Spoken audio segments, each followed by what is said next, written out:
Nakatayo si Goku sa gitna ng arena, nagliliyab sa galit. Nagniningas ang kanyang mga mata sa matinding puot, at napakalakas na enerhiya ang bumabalot sa kanya. Tahimik na nanood ang lahat, lalo na si Zeno 2, na walang anumang emosyon sa mukha. Biglang sumigaw si Goku ng buong lakas. Hindi kita hahayaang makalampas pa rito. Sinubukan siyang pigilan ng lolo ni Goku na nakatayo sa tabi niya at sinabi, Goku, hindi mo kayang harapin ng ganoon kadali ang kalabang ito. Pero hindi nakinig si Goku. Punong-puno ng galit ang kanyang puso at paghihiganti lang ang nasa isip niya. Itinaas ni Zeno 2 ang kanyang kamay at nagpakawala ng maitim na aura sa paligid niya upang harangin ang pag-atake. Malamig siyang nagsalita, sa tingin mo ba ay kaya mo akong lipulin? Biglang sumabog ng hindi inaasahan ang kanyang enerhiya at naging larangan ng apoy at liwanag ang buong paligid. Naramdaman ng lahat ang napakalakas na unos ng kapangyarihan na yumanig sa lupa habang ang hangin ay punong-puno ng tensyon at pagkamangha. Pero nanatiling hindi natinag si Goku sa pag-atake ni Zeno. Nakatayo siyang matatag habang may mapanghamong ngiti sa labi na para bang mahinang simuilang ang pag-ataking iyon. Maging si Zeno 2, nang makitang lubos na binaliwala ni Goku ang kanyang pag-atake, ay sumabog sa galit at namilipit ang mukha sa matinding puot. Sa matinding galit, sinabi niya, ipapakita ko sa'yo, Goku. Magiging alaala ka na lang. Haharapin mo ang bawat kalabang na kalaban mo noon. Sa pagkakataong ito, walang magliligtas sa'yo. Itinaas niya ang kanyang kamay at tinawag ang mga dating kaaway ni Goku, na karamihan ay mas lumakas pa kaysa dati, upang magsanib puwersa laban sa kanya. Tiningnan silang lahat ni Goku habang may mapanuyang ngiti sa kanyang mukha. Lumingon siya kay Zeno 2 at sinabi, may ipapakita ako sa'yo, Zeno. Pagmasdan mong mabuti. Narito ako para patunayan na wala kang ideya kung gaano talaga kalakas ang tunay kong kapangyarihan.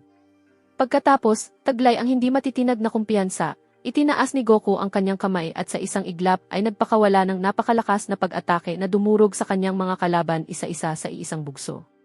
Naglaho sa loob ng ilang segundo ang mga kalaban ni Goku at nabasag ang lahat ng nasa paligid niya na para bang nilamon ng isang malakas na bagyo. Napatigil si Zeno 2 sa matinding pagkabigla at saglit siyang napuno ng pagkamangha.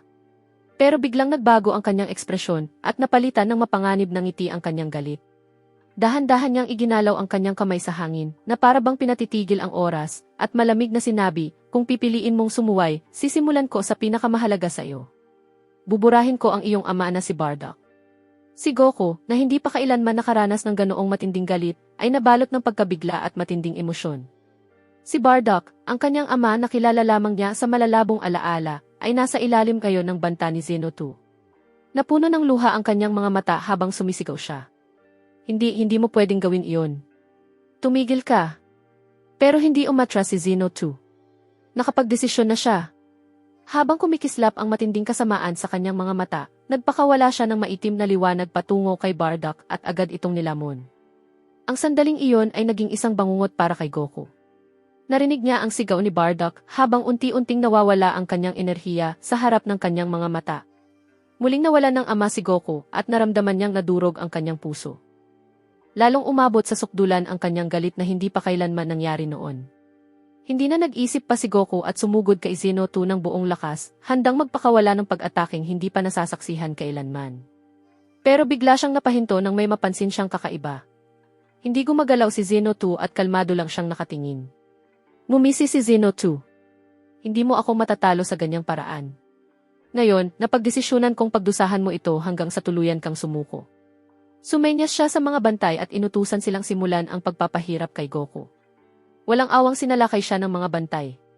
Sa kabila ng matitinding suntok nila, dinaig si Goku ng sakit na emosyonal kaya naging mahina siya ng hindi pangkaraniwan. Habang umaalingaw-ngaw ang sigaw ni Goku, tahimik na nakatingin ang kanyang lolo sa matinding pagkabigla at nasasaktan ang kanyang puso sa nakikitang paghihirap ng kanyang apo.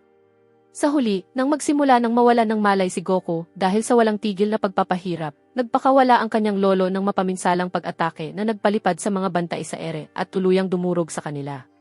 Si Zeno 2, na hindi inaasahan ang ganoong katapang na pagkilos, ay pansamantalang natigilan. Pero habang napapatingala si Goku sa matinding sakit upang makita ang nangyari, gumanti si Zeno 2 at tinamaan ang kanyang lolo ng napakalakas na suntok na nagpalagpak dito sa lupa. Napasinghal si Goku sa matinding paghihirap habang nakikita ang pagbagsak ng kanyang lolo. Habang pinagmamasdan ni Zeno 2 ang pagkawasak, kalmado niyang sinabi, huli ka na, Goku, ito na ang katapusan. Habang nakahandusay sa lupa si Goku at ang kanyang lolo na parehong sugatan, bumalot ang katahimikan sa paligid. Nakatayong matatag si Zeno 2 habang pinagmamasdan ng may matinding kasamaan ang wasak na katawan ni Goku. Biglang sumabog sa galit si Zeno 2 at patuloy na lumakas ang kanyang enerhiya hanggang sa mismong lupa ay manginig. Kasabay na nakapanghihilakbot na pahayag, sinabi niya, "Ikaw ang unahin ko, Goku," at naghanda siyang pakawalan ang kanyang pinakamalakas na pag-atake. Samantala, sa ibang kaharian, nagpasya siyang ibunyag kay Frieza ang lihim ng kanyang pagiging isang anghel, si Frieza na pumalit kay Beerus bilang pinuno ng Universe 7. Nangyari ang rebelasyong ito sa isang napakahalagang sandali. Si Whis, na isa ng anghel ngayon, ay ipinaliwanag kay Frieza na ang pagiging isang anghel ay hindi lang basta pagkakaroon ng napakalawak na kapangyarihan. Kinailangan nito ng matinding pagsasanay at malalim na pagpipino ng isip at espiritu. Ikinuwento niyang nagsimula siya bilang isang ordinaryong tagapaglingkod, ngunit dahil sa kanyang karunungan at pagmaster sa balanse ng kosmos, umangat siya tungo sa pagiging isang anghel, isang pagbabagong may napakalaking kapalit. Ibinigay niya ang kredito sa kanyang ina bilang susi sa kanyang tagumpay sa pagsasanay at pag-unlad. Kinabukasan, matapos makipagkita kay Whis, nagpasya si Frieza na bumisita sa palasyo ni Zeno sa dahilan na nais niyang magtanong tungkol sa kanyang pagiging pinuno ng Universe 7. Ngunit ang tunay niyang pakay ay mag-ipon pa ng higit na kapangyarihan at pinili niya ang sandaling iyon upang direktang harapin si Zeno. Malamig siyang sinalubong ng Grand Priest na halatang hindi natuwa sa pagdating ni Frieza sa palasyo. Pero determinado si Frieza na makaharap si Zeno. Pagpasok niya sa bulwagan, agad niyang inilatag ang kanyang panig. Sa palasyo ni Zeno, matalim na nagsalita si Frieza habang diretsong nakatitig kay Zeno. "Bago ko ibunyag ang katotohanan, dapat mong malaman na kamakailan ay bahagyang nawala ang iyong alaala. May isang bagay akong kailangan mong gawin. Hindi na ako maaaring manatili bilang isang simpleng tagapaglingkod o tauhan mo lamang. Kung nais mong manatili ako bilang bahagi ng unibersong ito sa antas na gusto mo, hinihiling kong gawin mo akong isang immortal na hari. At isa pa, kailangan mong alisin ang mga bantay na nagmamasid sa akin. Ayokong manatili pa sa ilalim ng kanilang mahigpit na pagbabantay. Wala nang silbi ang kanilang otoridad dito." Hindi agad tumugon si Zeno. Tahimik siyang nakinig at kahit kakaunti lang ang kanyang sinabi, halatang pinag-iisipan niyang mabuti ang mga hinihingi ni Frieza. Matapos ang ilang sandali ng nakakabinging katahimikan, itinaas niya ang kanyang kamay at pinaalis ang mga bantay. Kalmadong sumagot si Zeno. "Tinatanggap ko ang iyong mga kondisyon, ngunit tandaan mo, anuman ang mangyari mula rito ay ganap ng pananagutan mo." Ngumisi si Frieza ng may matinding kasamaan habang ninanamnam ang kapangyarihang hawak niya ngayon. Mapanukso niyang sinabi, "Mabuti. Ngayon, nasa akin na ang lahat ayon sa gusto ko. Ibubunyag ko na sa iyo ang katotohanan. Si Goku, ang hangal na iyon, ang may kagagawa ng pinsalang natamo mo. Siya ang matagal nang walang galang sa iyo, at sa huli, binayaran niya iyon ng kanyang buhay." Si Zeno, na nabigla sa tahasang mga salita ni Frieza, ay hindi nagpakita ng takot kundi tumayong nagngangalit sa galit. Paulit-ulit niyang sinabi sa nag-aalab na tono, "Kung ganoon, Frieza, ipagpatuloy mo ang iyong gawain. Isa ka ng immortal na hari ngayon. Buburahin ko ang lahat ng may kaugnayan kay Goku dahil itinago nila sa akin ang lihim na ito." Sa gitna ng larangan ng digmaan, kung saan naging tigang nakaparangan ang lupa, tumayo ang lolo ni Goku sa harap ni Zeno habang ang kanyang katawan ay wasak na ng panahon, ngunit ang puso niya ay puno pa rin ng determinasyon. Alam niyang kaunti na lang ang natitira sa kanya, pero itinulak siya ng kanyang pagnanais na protektahan si Goku upang gawin ang huli niyang paninindigan. Habang may mapait na ngiti sa labi, tumingin ang lolo kay Goku at sinabi, "Noon pa man ay alam kong may kakaiba sa loob mo, Kakarot. Ngayon, oras ko naman para bayaran ang utang na iyon. Huwag mong hayaang bulagin ka ng galit mo. Lumaban ka, pero manatili kang malakas at maingat." Bago pa makapagsalita si Goku upang pigilan siya, sumugod na ang kanyang lolo kay Zeno. Bayani ang kanyang pag-atake, ngunit mas kahawig ito ng isang desperadong pagsubok. Si Zeno, nang walang pag-aalinlangan, ay nagpakawala ng pag-atake na nagpira-piraso sa lolo ni Goku. Natigilan si Goku at nanginginig habang nasasaksihan niyang nalipol ang kanyang lolo sa mismong harapan niya. Nagpakawala siya ng isang sigaw na yumanig maging sa kalangitan. Sa sandaling iyon, may isang bagay na nagising sa loob niya, isang kapangyarihang hindi maisip ni Numan. Nagsimulang magliwanag ang kanyang katawan sa isang kakaiba at hindi pangkaraniwang kapangyarihan. Rumagasa ang enerhiya sa kanyang buong pagkatao na parabang nagmumula ito sa ibang dimensyon. Nagsimula ang pagbabago ni Goku at ang sukdulang lakas nito ay nag-iwan ng matinding pagkabigla sa lahat, maging kay Zeno mismo. Napabulong si Zeno sa matinding pagkamangha habang pinagmamasdan ang pagbabago. Ano ito? Hindi pa ako nakakita ng ganito noon. Hindi natural ang enerhiyang ito. Nang tuluyang makumpleto ang pagbabago, nagsalita si Goku sa mababa, ngunit puno ng kumpiyansang tinig. Panahon na ng paghukom. Ang kapangyarihang ito ay hindi lang para sa akin. Para ito sa lahat ng sinaktan mo at sa lahat ng nawala ng buhay dahil sa iyo. Habang ang lahat ay nakatayo sa matinding pagkabigla, isa pang Zeno ang lumitaw sa kalangitan na may kasamang kakaiba at nagniningning na aura. Ito ang Zeno na naabisuhan kanina ni Frieza. Magkaharap na lumutang sa himpapawid ang dalawang Zeno habang magkapareho ang kanilang mga titig. Si Goku, na ngayon ay umaapaw sa kumpiyansa at lakas, ay itinaas ang kanyang ulo at tumingin sa kanila habang mapanuyang nagsasalita. Dalawa kayo. Mas mabuti. Ibig sabihin, hindi ko na kayo kailangang habulin pa mamaya. Tatapusin ko ang lahat dito sa isang pagkakataon lang. Tumingin ang unang Zeno sa kanyang kapareha at ngumisi. Sobra ang kayabangan ng nilalang na ito. Sumagot naman ang pangalawang Zeno. Kung iniisip niyang kaya niya tayong harapin, ipapakita natin sa kanya kung bakit tayo ang ganap na mga pinuno ng mundong ito. Sa wakas ay nagsalita si Goku habang may ngiting puno ng pagsuway. Humanda kayo. Dahil ngayon, ipapakita ko sa inyo kung bakit hindi ninyo pwedeng galawin ako at ang mga taong mahalaga sa akin. Sa sandali ng matinding galit at pagsabog ng kapangyarihan, kumalat ang enerhiya ni Goku sa paraang hindi pa kailanman nasaksihan noon.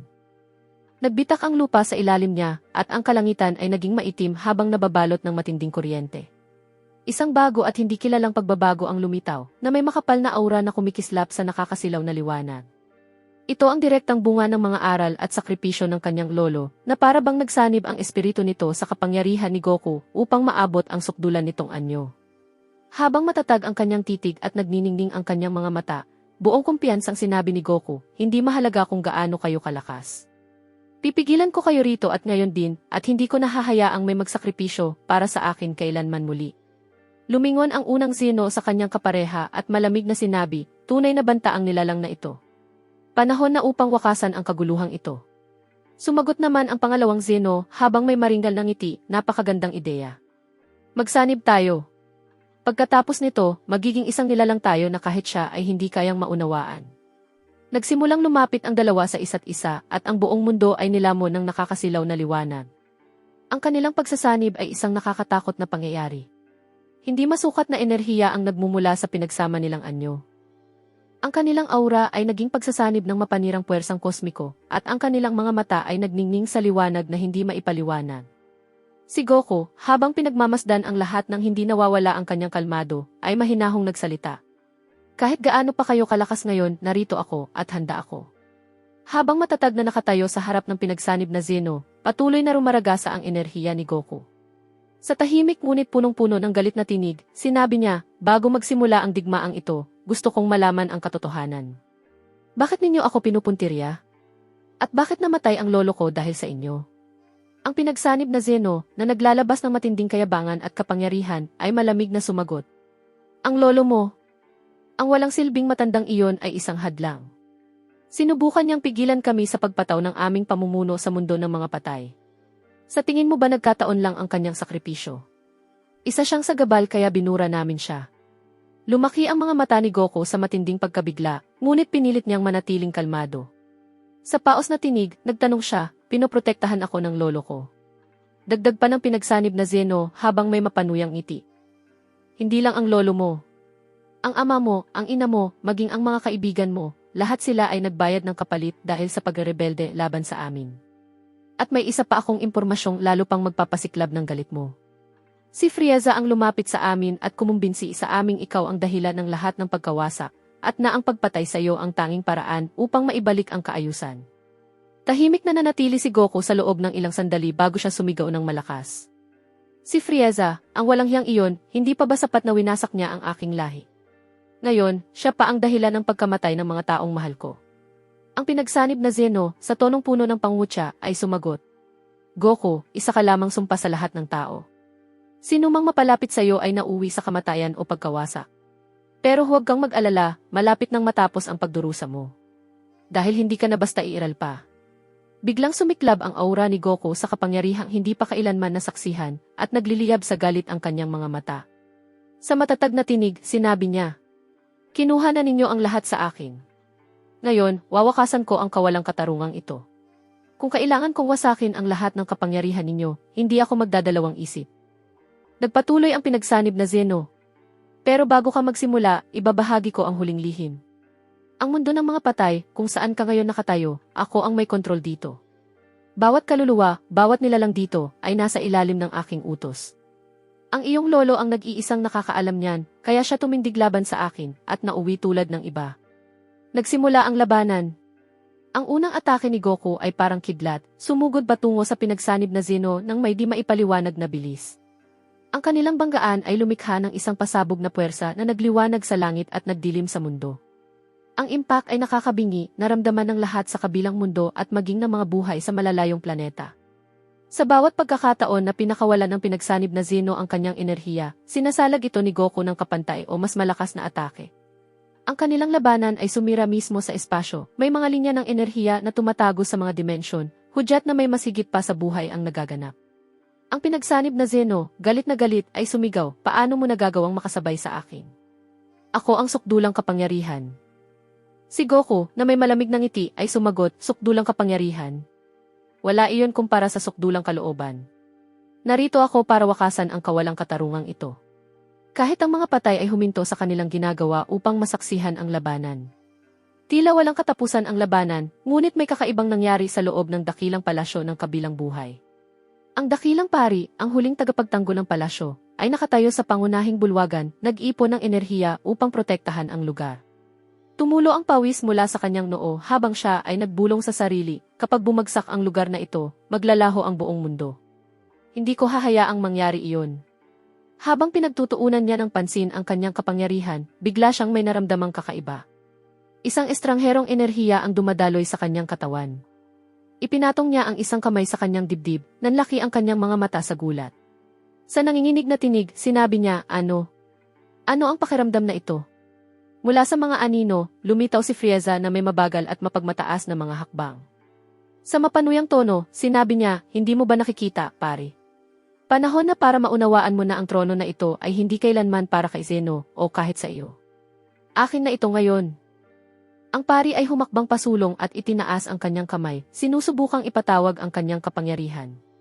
Bigla, isang matinding sakit ang tumago sa kanyang katawan. Nang tumingin siya sa kanyang dibdib, nakita niya ang maitim na enerhiya na pumupulupot sa kanya, dahan-dahang pumapasok sa kanyang kaluluwa. Sa paos na tinig, nagtanong siya, "Frieza, ano ang ginawa mo?" Si Frieza, na may mapanuyang ngiti, ay sumagot, Kaunting matalinong plano lang. Ang mga enerhiyang sinubukan mong gamitin para protektahan ang palasyo, pumasok sa iyo sa mismong sandaling hinawakan mo ang mga iyon. At ngayon, wala ka ng kapangyarihan, tulad ni Zeno na napakadali kong nalinlang." Ang pari, na puno ng pagkabigla ang mga mata, ay nagsabi, "Zeno, nilason mo siya, inangkin mo ang kanyang isipan." Si Frieza, na punong-puno ng kayabangan ang tono, ay tumugon, "Siyempre, si Zeno ay masyadong inosente. Kailangan lang ay ilang mabubuting salita at kaunting kasinungalingan." Ngayon, habang abala si Goku sa labanan at ang pinagsanib na Zeno ay naroon, wala nang makakapigil sa akin. Pinakawala ni Frieza ang kanyang maitim na enerhiya, winasak ang kaluluwa ng pari. Habang lumalala ang sitwasyon, nagsimulang humina ang enerhiya ni Goku. Bumabagsak na ang kanyang katawan dahil sa matinding pagkapagod. Ang pinagsanib na Zeno ay nakatayo ng may kumpiyansa, nakatitig kay Goku na halos hindi na makabangon. Sa malamig na tono, sinabi ni Zeno, "Tapos na ito, Goku, hindi ka na mananatili sa mundong ito." Si Goku, nanginginig ang boses at puno ng determinasyon ang mga mata, ay bumulong, "Hindi ako susuko, hindi pa." Bigla, yumanig ang buong lugar dahil sa napakalakas na pagsabog na umagaw sa atensyon ng lahat.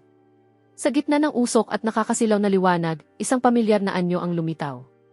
Si Whis ay nakatayong matuwid at ang kanyang mukha ay kakaibang seryoso. Sa likod niya ay nakatayo ang grupo ng mga anghel, ang kanyang mga kapatid. Nagsalita si Whis sa kalmado ngunit makapangyarihang tinig. "Tama na, Zeno, lumagpas ka na sa hangganan." Ang pinagsanib na Zeno, na maihalong galit ang kanyang pagkagulat, ay sumagot, "Paano mo nagawang manghimasok dito, Whis? Ito ang kaharian ng mga patay. Wala kang lugar dito." Si Whis, na may bahagyang ngiti na nagpapakita ng kanyang kumpiyansa, ay nagsabi, "Walang lugar na hindi ko maaabot kung makatarungan ang dahilan, at si Goku ay mas mahalaga kaysa sa iniisip mo." Si Goku, hirap na hirap tumayo, ay tumingin kay Whis at mahinang nagtanong, Whis, bakit ka nandito? Lumapit si Whis kay Goku, marahang ipinatong ang kamay sa kanyang balikat, ibinalik ang kaunting lakas niya. Sa kalmadong tono, sinabi niya, nandito ako para humingi ng tawad sa iyo. Goku, kami, ang mga anghel, ay nabigong tumindig laban sa kawalang katarungang naranasan mo. Iniwan ka naming harapin ang kapalarang ito ng mag-isa. Ngayon, narito kami para itama ang aming mga pagkakamali. Ang pinagsanib na Zeno, lalo pang nagingit-ngit sa galit, ay sumigaw. Wala kayong karapatang manghimasok. Sisirain ko ang sinumang haharang sa aking landas. Isa sa mga kapatid ni Whis ang humakbang pasulong ng may kumpiyansa at nagsabi, nagkakamali ka, Zeno. Narito kami para ibalik ang balanse. Hindi namin hahayaang magpatuloy ang kabaliwang ito. Si Whis, itinaas ang kanyang tungkod at naghahanda na ipagtanggol si Goku, ay nagsabi, Goku, ito ang laban mo, pero hindi ka na mag-iisa. Narito kami para suportahan ka, at itama ang hindi namin naprotektahan. Sa mga matang puno ng panibagong lakas at pag-asa, tumayo ng tuwid si Goku at sumigaw. Ayos, kung kasama ko kayo, tapusin na natin ito ngayon.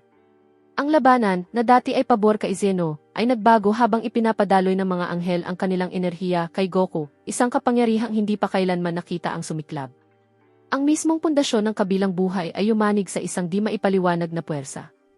Si Goku, na ngayon ay napapalibutan ng maningning na asul at gintong aura, ay umangat sa isang bagong anyo, mas mataas pa sa Ultra Instinct, isang pagsasanib ng kapangyarihan ng Scion at esensya ng anghel. Ang pinagsanib na Zeno, na naramdaman ang nalalapit na panganib, ay sumigaw na maihalong galit at takot. Ano ito, imposible? Hindi kayang maabot ng isang Scion ang ganitong antas ng kapangyarihan. Si Goku, kalmado ang boses at puno ng kumpiyansa, ay sumagot. Dumating na ang oras para wakasan ang iyong paniniil. Ayaw kong umabot sa ganito, pero wala ka nang iniwang pagpipilian sa akin. Sa isang kisap mata, sumugod si Goku patungo sa pinagsanib na Zeno gamit ang kanyang bagong bilis. Hindi man lang nakapag-react o nakapagtanggol si Zeno. Si Goku, na napapalibutan ng kanyang bagong aura ng kapangyarihan, ay lumapit kay Zeno na patuloy pa ring hinahamon siya kahit mahina na. Nagsalita siya na puno ng galit ang boses. Hindi ka karapat-dapat sa trono na ito. Sabihin mo sa akin ang totoo, paano ka naging hari? Tumanggi si Zeno at matapang na sinabi. Hindi ko sasabihin, hindi mo maintindihan. Si Goku, nagingit-ngit sa tigas ng ulo ni Zeno, ay hinawakan siya ng mahigpit at sinabi, kung hindi ka aamin ngayon, pagsisisihan mo ito. Ito na ang huli mong pagkakataon. Si Zeno, nananatiling matigas, ay ngumisi. Gawin mo ang gusto mo, wala kang makukuha sa akin. Sumiklab ang galit ni Goku at pinakawalan niya ang sunod-sunod na malalakas na suntok kay Zeno, dahilan upang manginig ang lupa sa bigat ng kanyang pag-atake. Si Zeno, matapos makatanggap ng magkakasunod na hampas, ay unti-unting nawalan ng lakas. Nang maramdaman niyang nalalapit na ang kanyang wakas, tuluyan siyang dinaig ng takot at nang hihinang nagsabi. Tumigil ka. Sasabihin ko na. Nakuha ko ang kapangyarihan ko mula sa mga Scion. Biglang tumigil si Goku, nagningning ang kanyang mga mata sa pagkabigla at galit at nagtanong. Ano ang ibig mong sabihin? Paano nasangkot ang mga Scion dito? Si Zeno, na utal sa sakit, ay nagsabi. Hinugot ko ang kapangyarihan mula sa ubod ng sinaunang sibilisasyon ng mga Scion. May nakatagong enerhiya sa iyong dugo, enerhiyang tumulong sa akin na kontrolin ang mga mundo. Ginamit ko ang mga kaluluwa ng sinaunang agham upang makamit ito. Si Goku, na napagtanto ang bigat ng pagtataksil, ay sumigaw. Pinagsamantalahan mo ang aking mga kababayan. Lahat ng kaluluwang winasak mo. Binura mo ang natitira sa aming pamana. Si Zeno, sinusubukang bigyang katwiran ang kanyang ginawa, ay nagsabi. Kinailangan iyon para mapanatili ang kaayusan. Kailangan kong gawin iyon. Si Goku, mas galit kaysa dati, ay nagsabi. Sinira mo ang lahat. Hindi ko nahahayaang mabuhay pa ang isang malupit na tulad mo. Sa sandaling iyon, nagtipon ang isang kosmikong aura sa paligid ni Goku, naghahanda para sa huling suntok, habang si Zeno ay nakatingin na puno ng takot. Matapos pakawalan ang kanyang sukdulang kapangyarihan, tuluyang binura ni Goku si Zeno mula sa pag-iral, nag-iwan ng napakalaking kawalan. Ipinit niya ang kanyang mga mata sandali, inalala ang lahat ng kanyang nawala, saka bumulong sa sarili, tapos na, pero hindi pa nagtatapos ang lahat. Sa kanyang bagong kapangyarihan bilang tagapagdala ng puwersang anghel, naramdaman ni Goku ang isang banayad na tawag mula sa mundo ng mga buhay. Sa kabila ng pagiging patay, nagawa niyang makabalik dahil ang kosmikong enerhiyang kanyang nakuha ay nagbigay sa kanya ng kakayahang tumawid sa pagitan ng mga mundo. Pagdating niya sa mundo ng mga buhay, nakita niya ang natira sa daigdig, ganap na pagkawasak, nagkalat na mga guho, at isang nakakatakot na katahimikan. Si Frieza, ngayon ang sukdulang malupit na pinuno, ay nakatayo sa gitna ng pagkawasak, malakas na tumatawa habang pinagmamasdan ang mga labi ng mga sibilisasyong kanyang winasak. Si Frieza, na may mapanuyang ngiti, ay nagsabi, binabalaan ko silang lahat, ngayon wala nang makakahadlang sa akin, kahit ang mga hari ay wala na. Habang nagdiriwang si Frieza sa kanyang mga nagawa, biglang lumitaw si Goku sa kanyang harapan, na may kalmadong katahimikan. Ngunit ang kanyang mga mata ay naglalaman ng hindi maipaliwanag na galit. Napatigil si Frieza, nanlaki ang kanyang mga mata sa pagkabigla at kawalang paniniwala. Si Frieza, nautal, sino, paano? Si Goku, sa mababa ngunit makapangyarihang tinig, ay sumagot, nakabalik na ako, Frieza, at sa pagkakataong ito, hindi ka na makakatakas. Tumingin si Goku kay Frieza na puno ng galit at pagkasuklam ang mga mata, saka nagtanong sa kalmadong tinig na nauna sa unos, ano ang layunin mo, Frieza? Sino ang gumawa ng lahat ng ito sa daigdig? Si Frieza, na may ngisi, ay sinubukang ipagtanggol ang kanyang ginawa, sinabing, si Zeno iyon bago siya mamatay. Siya ang nagsimula ng lahat ng pagkawasak na ito, ngunit hindi kumbinsido si Goku. Bigla, isa sa iilang natitirang pinuno ang mahinang nagsalita. Hindi si Frieza iyon. Siya ang sumira sa daigdig at pumatay sa lahat. Pagkarinig nito, nanginig si Goku sa galit at nagliyab ang kanyang mga mata sa puot. Malamig niyang sinabi, Frieza, ito na ang katapusan mo. Nang mapagtanto ni Frieza na hindi na siya makakatakas sa sagupaan, sinubukan niyang tumakas, gamit ang buong lakas niya upang tumakbo ng kasing bilis ng kaya niya. Ngunit si Goku, sa kanyang bagong kapangyarihan at napakalaking bilis, ay naabutan siya sa isang kisap mata. Sa isang hawak lamang, ipinatong ni Goku ang kanyang kamay kay Frieza, at nang walang salita, pinakawalan niya ang napakalaking enerhiya na tuluyang naglaho kay Frieza, binura siya sa pag-iral ng walang iniwang bakas. Tumayo si Goku sa gitna ng katahimikan, tahimik ang mundo sa kanyang paligid, ngunit alam niyang hindi pa tapos ang misyon. Kahit wala na si Frieza, nananatili pa rin ang pag-asa na mailigtas ang natitira sa daigdig at sa iba pang mga universo. Matapos mapuksa si Frieza, naramdaman ni Goku ang isang kakaibang pagkapagod, na para bang ang kapangyarihang nakuha niya mula sa mga anghel ay nagsisimula ng mawala. Bigla, ang mga espiritu ng mga anghel ay umalis sa kanyang katawan, at si Goku ay bumalik sa kanyang normal na anyong tao, bumagsak na walang buhay sa lupa. Ganap nang nawala ang kanyang kapangyarihan, at wala na siyang lakas upang mapanatili ang buhay, lalo pat patay na siya, kaya't tila siya ay walang buhay. Nagtipon ang mga anghel sa paligid ng katawan ni Goku, lubos na batid na nagawa nila ang isang matinding pagkakamali sa paggamit sa kanya bilang kasangkapan upang makamit ang kanilang mga layunin. Si Whis ang pinakaapektado, puno ng pagkakasala sa pag-akay sa mga pangyayari tungo sa trahedyang wakas na ito. Nagpasya siyang tuparin ang pangakong binitiwan niya noong humingi siya ng tawad kay Goku. Sa matatag at determinadong tinig, sinabi ni Whis, itatama ko ang pagkakamaling ito. Masyado kaming nakapagdulot ng sakit at pagkawasak. Ngayon ay panahon na upang itama ang lahat. Kinuha ni Whis ang Super Dragon Balls, ang mga bolang may kakayahang baguhin ang mismong realidad. Sa kaunting pag-aalinlangan, ipinikit niya ang kanyang mga mata at binitiwan ang kanyang hiling. Hinihiling ko na maibalik ang lahat at mabuhay muli ang lahat, maliban kina Frieza at Zeno. Sa isang iglap, isang alon ng maningning na liwanag ang kumalat sa buong lugar, muling binuo ang daigdig at ibinalik ang lahat sa buhay na parabang walang nangyari. Ngunit sina Frieza at Zeno ay hindi na bumalik. Wala na sila magpakailanman, binura sa pag-iral. Tumingin si Whis kay Goku na nananatiling tila walang buhay. Sa mahinang tinig, sinabi niya, nagawa na natin ang kailangan, Goku. Sana ay makatagpo ka ng kapayapaan, at mula ngayon, kami na ang magbabantay sa mundong ito. Matapos ibalik sa normal ang lahat, naupo si Goku kasama ang kanyang mga kaibigan at pamilya, ngunit hindi niya maiwasang magtanong. Tumingin siya kay Whis at mahinang nagtanong, puno ng pananabik, ano naman ang tungkol sa aking mga magulang at lolo? Makikita ko pa ba sila? Ngumiti ng banayad si Whis at sumagot, Goku. Lahat sila ay bumalik na. Maaari mo silang makita muli. Sa hindi may paliwanag na saya, tumakbo si Goku patungo sa kanyang pamilya, niyakap ang kanyang mga magulang, sina Bardock at Jin, at ang kanyang lolo na nag-alay ng buhay para sa kanya. Isang muling pagkikita na puno ng emosyon at luha, at ramdam ng lahat ang matinding kaligayahan sa muling pagbabalik ng pamilya. Ngunit matapos ang sandaling puno ng saya, biglang tumayo si Goku at seryosong tumingin sa lahat. Matatag niyang sinabi, may huling-hiling ako. Gusto kong ibalik si Zeno. Natigilan ang lahat sa kanyang sinabi na maihalong takot at pagkabigla sa kanilang mga mukha. Sinubukang pigilan ni Vegeta at sinabi, "Nababaliw ka na ba, Goku?" Matapos ang lahat ng ginawa niya, ngunit iginiit ni Goku at ipinaliwanag sa tiwalang tono. "Naniniwala ako na minanipula ng isip si Frieza. Kilala ko si Zeno, dalisay ang kanyang puso. Kung bibigyan natin siya ng pagkakataon, maaari siyang magbago."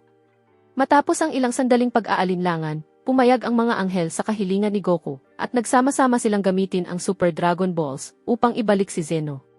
Sa sandaling siya ay bumalik, lumuhod si Zeno sa harap ni Goku at humingi ng tawad. Sinabi niya, "Taos puso akong humihingi ng paumanhin, hindi ako nasa tamang pag-iisip noon, ipinapangako kong magbabago ako." Sa isang nakakagulat na sandali, nagpasya si Zeno na bigyan si Goku ng isang natatanging gantimpala.